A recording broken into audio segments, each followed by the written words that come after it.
Bonsoir à vous, bienvenue sur Monaco Info. À l'occasion de votre journal, voici les titres de l'actualité.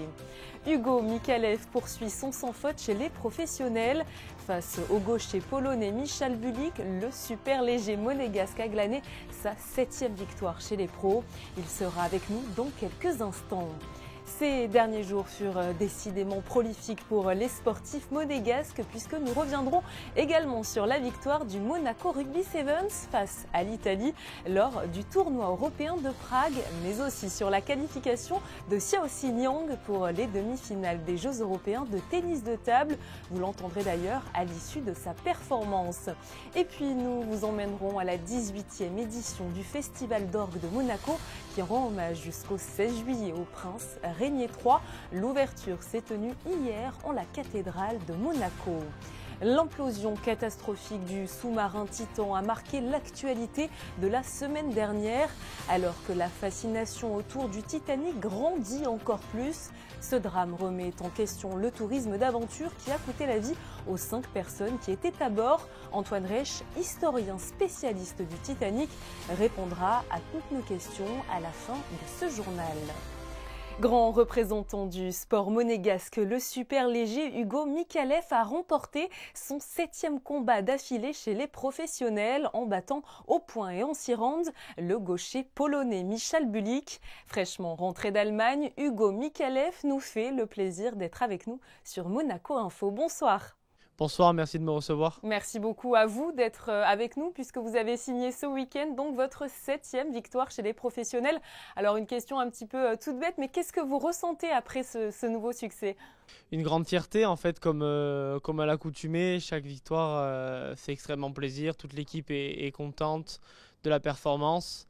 Moi le premier, donc en fait en réalité 7 combats, 7 victoires, pas un seul round perdu sur tous mes combats, donc ça fait plaisir et on continue à monter dans le classement.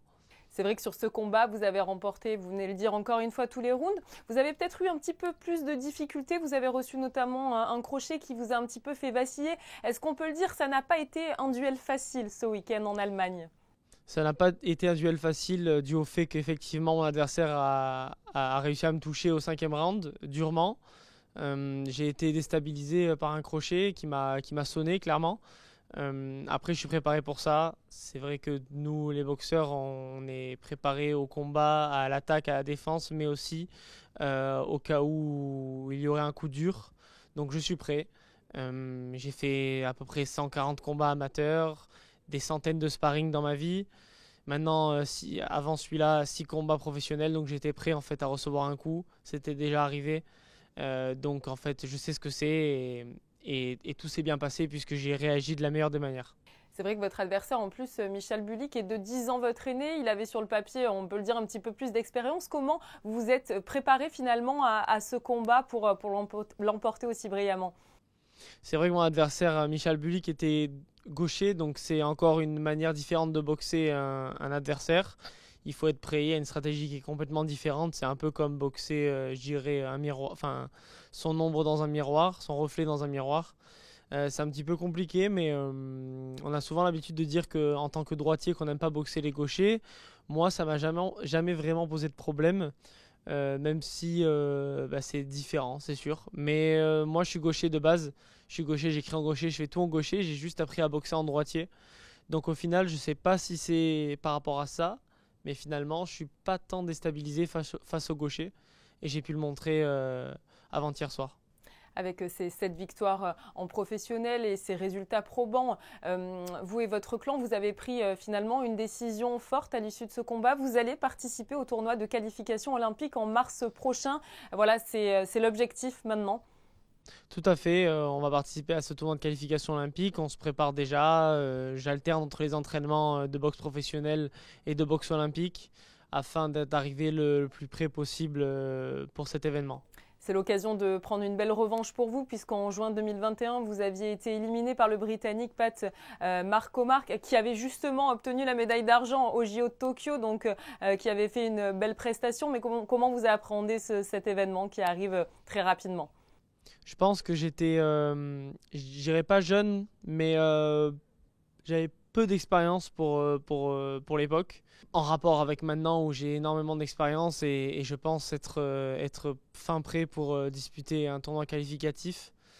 Donc, je suis prêt, mais je le serai encore plus dans quelques semaines et dans quelques mois au moment du tournoi. Concernant vos entraînements, vous vous êtes installé à Las Palmas, aux îles Canaries, et vous êtes entraîné par l'Espagnol Carlos Formento. Pourquoi avoir fait ce choix de vous expatrier à l'étranger? Je pense que j'avais besoin d'air nouveau. J'avais besoin d'un nouvel entraîneur aussi. Donc j'ai fait le souhait à mon manager qui m'a redirigé vers Carlos. Mais aussi j'avais besoin d'infrastructures et de sparring partner, ce que j'avais pas ici. Donc je me suis expatrié donc à Las Palmas, là où je vis depuis maintenant quasiment 3 ans à l'année. Je rentre uniquement pour quelques petites vacances après mes combats. Mais je vis là-bas et en fait j'ai beaucoup de sparring partners, j'ai beaucoup d'amis à l'entraînement. Il y a mon coach, mon préparateur physique. Tout est bien carré là-bas. Et j'ai tout ce qu'il me faut et les infrastructures, les heures d'entraînement, tout est bien géré. Merci beaucoup à vous Hugo Micallef et encore félicitations pour cette 7e victoire. Merci à vous. 7 mois après leur titre de champion de France obtenu lors de l'Inextenso Super Sevens, un 19 novembre, jour de la fête nationale, le Monaco Rugby Sevens a retrouvé la compétition lors du tournoi européen de Prague ce week-end. Les Monégasques se sont encore imposés en finale 22-7 face à l'Italie. Sur place en République tchèque, nos envoyés spéciaux Arnaud Humbert et Christophe Paco. Carton plein ici à Prague effectivement pour le Monaco Rugby Sevens. Dans l'ambiance de la remise des prix, les Monégasques ici tout heureux, ils n'ont pas perdu une seule rencontre et une victoire en plus en finale face au champion d'Italie. Un capitaine comblé ici en République tchèque. Oui, c'est magnifique. Tout ce qu'on a fait cette semaine, c'était pour ça et c'est des préparations de Super 7 bien sûr, mais de l'histoire de Monaco Rugby, ça continue et au dehors de France, et voilà, on a gagné notre premier tournoi et j'espère que ça va continuer. On est un groupe de gars qui sont souvent là et après il y a les nouveaux qui arrivent et on accepte dans le groupe et comme on a dit avant, c'est le mot famille, c'est vraiment important pour nous. C'est pour porter ces maillots du Monaco, c'est une fierté, c'est une grosse fierté pour nous et voilà, et on essaie de partager ça avec les nouveaux. Un savant dosage pour ce tournoi européen en République tchèque, avec l'intégration par exemple d'un tout jeune monégasque qui s'appelle Janso.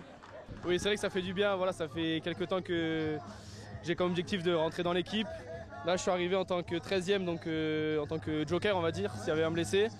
Et voilà, j'ai eu la chance de rentrer dans l'équipe et finir sur une victoire comme ça avec un beau score en finale, ça fait plaisir. Un tournoi pour maintenir l'envie, penser ambition aussi, avenir.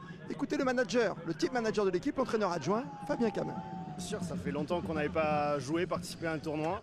Une belle semaine de préparation avec un groupe, avec beaucoup de joueurs. Et puis une victoire au-delà des frontières françaises cette fois-ci. Ça fait toujours du bien un tournoi européen avant de retrouver le championnat de France. Ce sera pas avant l'automne, hein, là non plus. Non, on va rejouer en septembre. Et puis effectivement, ça nous a permis de voir de nouveaux joueurs à l'action. Donc il y en a certains peut-être qui ont gagné leur ticket pour septembre et qui sera encore plus relevé puisque le tournoi du Super 7 se déroule pendant la Coupe du Monde de rugby. Donc toutes les équipes de top 14 vont vraiment jouer le jeu et tant mieux, tant mieux. Ça vous donne envie d'aller faire d'autres grands tournois, disputer une Coupe du Monde, des Jeux Olympiques? Alors des Coupes du Monde et Jeux Olympiques non, puisqu'il y a des critères d'éligibilité. On aimerait vraiment servir aussi à principauté sur cet axe-là. Non, mais maintenant qu'il y a eu l'Europe, peut-être aller un peu plus loin. Ah, plus loin, on y va? On y va. Direction l'Asie peut-être. Esprit de famille, vous l'aurez bien compris, pour toute cette belle équipe monégasque du MR7 et son chef de projet, Nicolas Cazorla, qui fait le point pour conclure ce déplacement ici à Prague. C'est vrai que les joueurs ne se connaissaient pas avant le début du tournoi, avant le début de la semaine. Mais on arrive à créer quelque chose qui ressemble un petit peu à un esprit famille, ce qui nous plaît énormément. Et on a passé une très belle semaine tous ensemble et au final, voilà, on gagne parce qu'on a mis les éléments et on gagne aussi peut-être parce qu'on a cet état d'esprit un peu plus, peut-être que les autres.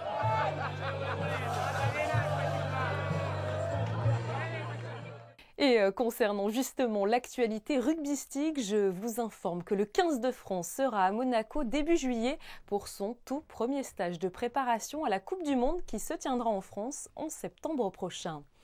L'autre résultat sportif à retenir aujourd'hui nous vient de Cracovie en Pologne. Xiaoxin Yang s'est en effet qualifiée pour les demi-finales des Jeux européens. La pongiste monégasque a battu la portugaise Fuyu avec la manière 4-7-0. Elle aura pris la maîtrise du match face à celle qui avait remporté les Jeux européens en tennis de table en 2019.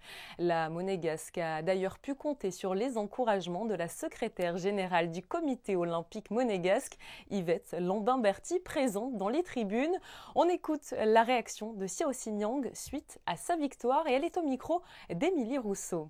Xiao, c'était vraiment un match capital pour la suite de la compétition. Oui, je suis très contente de mon match ce matin.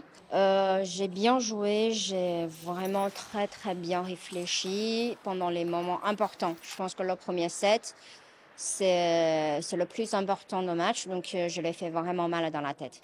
Et la demi-finale de Xiaoxin Yang sera à suivre demain. Elle se mesurera à la Roumaine Elisabeta Sandra.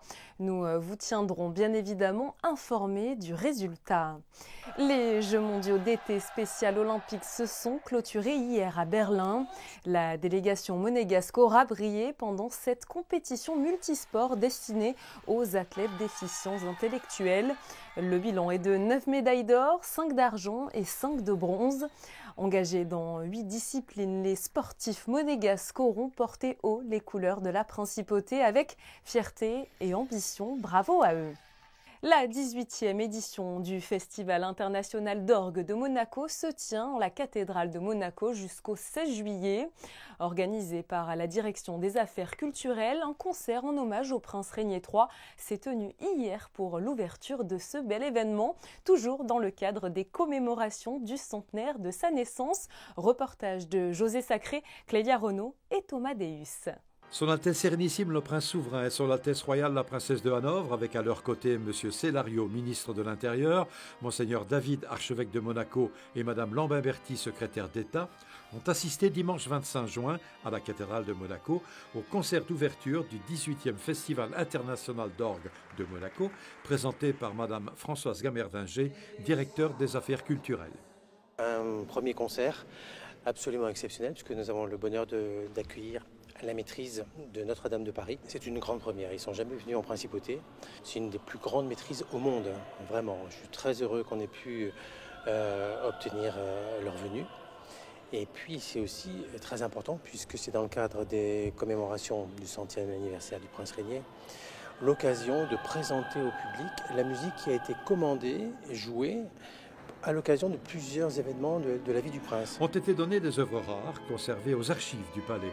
2 pièces composées pour le baptême du prince Régnier III, une berceuse pastorale signée du chef d'orchestre Léon Gelin, interprétée par Zanzang violon, Alexandre Fougeroux violoncelle et Jean-Cyril Gandillet, titulaire de l'orgue de chœur de la cathédrale. Un chant baptismal de Louis-Lazare Perruchot, à l'époque maître de chapelle de la cathédrale, interprété par la maîtrise Notre-Dame de Paris et Yves Castagnet, titulaire de l'orgue de chœur de la cathédrale Notre-Dame de Paris. Une cantate d'Henri Barrault pour le prince de Monaco à l'occasion de son avènement au trône, interprétée par la maîtrise Notre-Dame de Paris, sous la direction de son directeur et chef de chœur principal, Henri Chalet. Interprété par Olivier Vernet, cortège nuptial d'Émile Bourdon, composé à l'occasion du mariage de leurs Altesses Sérénissimes le prince Régnier III et la princesse Grace en la cathédrale de Monaco le 19 avril 1956. Enfin, le Requiem de Maurice Duruflé, œuvre sublime emplie de recueillements, a été donné in memoriam par la maîtrise Notre-Dame de Paris et Yves Castagnet au grand orgue de la cathédrale. Et toujours dans le cadre du centenaire de la naissance du prince Régnier III, le Yacht Club de Monaco a célébré ce week-end ses 70 ans. Tout un symbole lorsque l'on se replonge dans ses débuts en 1953, alors qu'il avait été initié par le prince Régnier III lui-même. Parmi les temps forts de ce cocktail d'été, une exposition photo a été dévoilée au prince Albert II. Des clichés sur lesquels on peut revoir l'amour du prince Régnier III pour la mer et les bateaux. Ces 70 ans ont aussi été l'occasion pour le prince Albert II d'introniser les nouveaux membres du Yacht Club. On reste sur le port Hercule avec la 10e fête des pontons qui s'est déroulée ce dimanche 25 juin. De nombreux monégasques se sont retrouvés autour d'un apéritif dînatoire pour célébrer justement leur amour pour la mer et pour les ports de Monaco. Chaque année, en l'honneur de la naissance du Saint Jean le Baptiste qui avait annoncé la venue de Jésus, la mairie de Monaco organise 2 soirées de festivités. La première s'est tenue vendredi soir sur la place du Palais-Princier. On vous en a d'ailleurs parlé dans nos précédentes éditions avec l'embrasement du feu de joie et plusieurs danses folkloriques sur l'un des balcons du palais. Vous avez pu apercevoir d'ailleurs la famille princière qui a pu admirer le spectacle. Samedi soir sur la place des Moulins, le petit Saint-Jean et son mouton ont ouvert la marche à la procession traditionnelle, rassemblant plusieurs conseillers communaux, porte-drapeaux de la mairie et danseurs. Aujourd'hui s'est déroulée à l'auditorium Régnier 3 la remise des cartes et épaulettes des nouveaux agents et lieutenants de la police de la sûreté publique.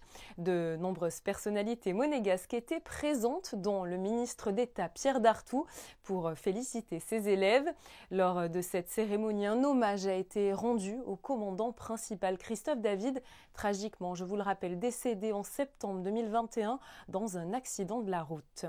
Parti en exploration sur l'épave du Titanic le 18 juin dernier, le Titan submersible touristique a été victime d'une implosion catastrophique alors que le sous-marin se trouvait à 500 mètres du paquebot submergé, causant ainsi la mort de ses 5 passagers. Pour nous en parler, nous recevons ce soir Antoine Reich, historien spécialisé sur le Titanic. Bonsoir. Bonsoir. Alors, comment expliquer, première question, ce magnétisme et cette fascination autour du Titanic ? C'est assez compliqué à expliquer parce que du côté des passionnés vraiment impliqués, ça peut être pour plein de sujets différents. Certains vont être passionnés par l'épave qui a fait beaucoup parler ces derniers jours, mais d'autres vont plutôt être passionnés par certaines histoires de passagers, d'autres par le navire lui-même, par exemple par le biais du modélisme. Et pour ce qui est du grand public, c'est assez difficile à dire parce que finalement, le Titanic est un sujet qui fait beaucoup parler depuis le naufrage. Le naufrage a déjà été, à mon avis, un des premiers événements à faire l'objet d'un traitement presque d'information en continu avant l'heure. Et finalement, depuis qu'il a eu lieu, chaque fois qu'on en parle, le sujet marche bien et porteur, sans qu'il soit vraiment facile de dire pourquoi. Alors, concernant le drame qui a eu lieu la semaine dernière, il est important aussi de rendre hommage au travail considérable qu'a réalisé l'une des victimes, Paul-Henri Narjolet. C'est quelqu'un qui a extraordinairement accru nos connaissances sur l'épave et puis aussi permis de la faire découvrir au monde parce que finalement, avec toutes ces remontées d'objets auxquelles il a participé, ce sont des expositions qui font un grand nombre d'entrées chaque fois qu'elles passent dans une grande ville. Et c'est un moyen de faire connaître le drame du Titanic de façon très vivante parce que ces objets, finalement, donnent aussi une image vivante des gens qui étaient à bord. Quand on voit une paire de lunettes, des bouteilles de parfum, des vêtements, des billets de banque, des choses comme ça, ça nous rappelle que 1912, finalement, c'est hier, que ce sont des gens qui sont comme nous. La thèse du complot est réapparue un petit peu avec cette catastrophe. C'est vrai, ça fait une semaine qu'on entend un petit peu tout et n'importe quoi et que le fantasme autour du Titanic est réapparu avec la théorie selon laquelle le Titanic n'aurait jamais coulé, par exemple, et qu'il y aurait eu à l'époque une escroquerie à l'assurance et que l'histoire finalement se répète aujourd'hui. Je suppose que ça doit être un petit peu consternant pour des spécialistes qui connaissent cette histoire comme vous. On est dans de la légende urbaine, mais qui est liée finalement à tout grand événement, parce que c'est la même chose pour les premiers pas de l'homme sur la Lune, tout un tas de choses. Et malheureusement, on ne peut pas faire grand-chose, parce que de toute façon, les gens qui adhèrent à ce genre de théorie ne seront pas forcément prêts à écouter les spécialistes ou à les entendre. Donc c'est un peu, de toute façon, un combat vain. Beaucoup aussi parlent de malédiction de votre côté, qui suivez l'histoire autour du Titanic depuis des années. Qu'est-ce que vous avez ressenti quand vous avez appris l'annonce de cette catastrophe ? Plonger sur le Titanic par 4000 mètres de fond, c'est quelque chose d'extrêmement difficile. C'est une prouesse technologique extraordinaire qu'on mesure peu, je pense, du côté du grand public, parce que finalement, l'océan est un terrain mal connu. Mais il faut bien comprendre que c'est extrêmement dangereux. Et d'une certaine manière, le fait qu'on le fasse depuis plus de 35 ans sans qu'il y ait eu d'accident majeur, il n'y a jamais eu de mort sur l'épave du Titanic, pour moi, c'est presque inverse d'une malédiction. s'il y a malédiction autour de ce navire, elle a mis vraiment longtemps à se déclencher. Cet événement relance forcément le débat autour du tourisme scientifique et d'aventure. Vous parlez de dangerosité, mais c'est vrai que ce soit dans l'espace ou dans les fonds marins. Est-ce que finalement, ce drame pourrait mettre un terme, selon vous, aux plongées sur le Titanic? J'espère que des expéditions continueront. Par contre, j'espère que ça viendra mettre du plomb dans l'aile à ces tentatives de mission un petit peu bâtardes, à mi-chemin entre la science et le tourisme, voire pire, puisqu'on apprend que le Titan devait servir aussi bientôt à des demandes en mariage à 1 million d'euros, ce qui me paraît complètement surréaliste à tout point de vue. Et donc j'espère au moins que ça entraînera une plus grande régulation de tout ça, parce qu'on sait que c'est un site dangereux, on sait que ce sont des expéditions qui ne doivent pas être conduites à la légère, et je pense qu'il faudrait aussi qu'elles soient conduites avec beaucoup plus d'éthique et beaucoup plus de réflexion, mais malheureusement c'est aussi une question d'argent, parce que finalement, si un grand chercheur comme Paul-Henri Narjolet a dû se retrouver dans un sous-marin qu'il jugeait lui-même manifestement pas très sûr, au milieu de passagers payant des sommes colossales pour plonger, c'est finalement parce qu'on n'a pas forcément assez d'autres moyens de financer cette recherche, et notamment, je pense, à des moyens publics. Et fatalement, quand les moyens publics manquent, on se retrouve à se reposer sur du mécénat qui n'est pas toujours de très bon goût. Un mot sur l'avenir du Titanic. Certains disent qu'en 2030, l'épave aura peut-être disparu, grignotée par les bactéries, selon là aussi quelques théories. Qu'est-ce que vous en pensez? Donc 2030, ça me paraît très tôt. Par contre, ce qui est certain, c'est que l'épave se dégrade petit à petit, qu'il n'est pas exclu que par moment, tôt ou tard, des parties finissent par s'effondrer quand la structure aura été vraiment trop fragilisée. Donc de toute façon, c'est une épave en sursis, mais quant à savoir combien de temps, ça c'est difficile à dire. Merci beaucoup à vous, Antoine Reich, d'avoir été présent sur Monaco Info. Merci. Aussi précieux que vulnérable, océans et mers recouvrent 70% de notre planète et représentent 97% de l'eau sur Terre. Pour sensibiliser à la protection de l'environnement marin, Olivier Jude et sa femme Sylvie Laurent, avec le soutien de la direction de l'environnement de Monaco, ont choisi d'exposer des clichés sous-marins insolites. Vendredi dernier, le prince Albert II s'est rendu sur place. Justin Adel et Thomas Deus l'ont suivi. Reportage. Depuis le 3 juin, l'exposition Planète Mer s'est installée dans la galerie du parking des pêcheurs. Plusieurs dizaines de clichés sont exposés, des photos sous-marines qui nous permettent de voyager, des Açores en passant par la mer Rouge, l'océan Indien, le parc national de Komodo et la mer Méditerranée. Ces captations uniques, sans retouche, dévoilent une richesse maritime insoupçonnée. L'occasion de transmettre un message environnemental. Alors, ce sont des images qui sont là pour vanter la préservation de l'environnement. Ce qu'on veut montrer, c'est que si on arrive à voir tel animal, c'est pour ça qu'il y a des photos macro et des photos également d'ambiance, c'est pour montrer que le patrimoine marin est très très riche. Vous avez derrière vous un requin qui a été photographié sur le site des Açores, à 80 nautiques de Fayal. Le site s'appelle Princesse Alice. Pourquoi? Parce que le prince Albert Ier est allé là-bas, a créé ensuite la station de météorologie. Beaucoup de choses portent encore le nom de Monaco. Et le souvenir du prince Albert Ier, nous le requin, on l'a photographié sur le site de l'aïeul du prince souverain. Donc on est très fiers de cette identité et de la sensibilité qu'on peut avoir de rattacher des images de par-delà le monde avec la principauté. Ces images, aussi bien dans les zones protégées que les épaves de la mer Rouge, sont une illustration parfaite de leur technique de prise de vue. Cette dernière est destinée à témoigner d'une protection indispensable et nécessaire du patrimoine marin. Pour observer le travail accompli par Olivier Jude et Sylvie Laurent, vous avez jusqu'au 31 août prochain. Les prévisions météo de ce mardi, c'est avec Yannick Debevert. Bonsoir à vous Yannick. Bonsoir Julia, bonsoir à tous. Il fera encore beau demain avec quelques passages nuageux dans la journée. Il fera lourd par contre avec des températures qui pourraient atteindre 32 degrés en ressenti malgré les 26 affichés par le thermomètre. Si vous voulez vous rafraîchir, sachez que la mer est à 25 degrés actuellement. Et puis, en ce mardi 27 juin, nous fêtons Saint-Fernand. Nous refermons ce journal comme le veut la tradition avec des clichés ce soir signés Stéphane Dana. Il était présent au Festival international d'orgue de Monaco.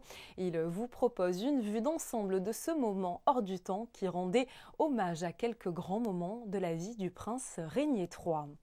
C'est tout pour aujourd'hui. Merci beaucoup pour votre fidélité. Rendez-vous évidemment demain pour une nouvelle édition riche en actualités. En attendant, passez une très belle soirée. À bientôt.